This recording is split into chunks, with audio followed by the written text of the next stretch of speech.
Qardaş, bu deyirlər Sədərək Ticarət Mərkəzində 75 manata unitaz, nə bilim 110 manata moydadır. Görək bu düz söhbətdir qardaş. Salam əleykum qardaş. Bu ucuzlu mallar, keyfiyyətli mallar, ucuz deyəndə keyfiyyətli mallardan nə məsləhət görsən qardaş? Aha. İzləyicilərimizin, müştərilərimizin ürəyincə olan, tam səmimi deyirəm, gözəl bir model çıxartın. Çox gözəl bir model çıxartın.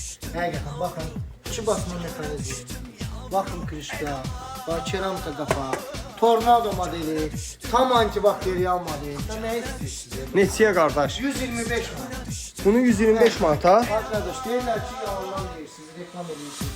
Yorumlarda boş-boş danışırlar orada. Qardaş, 55 manat. Pioner qardaş.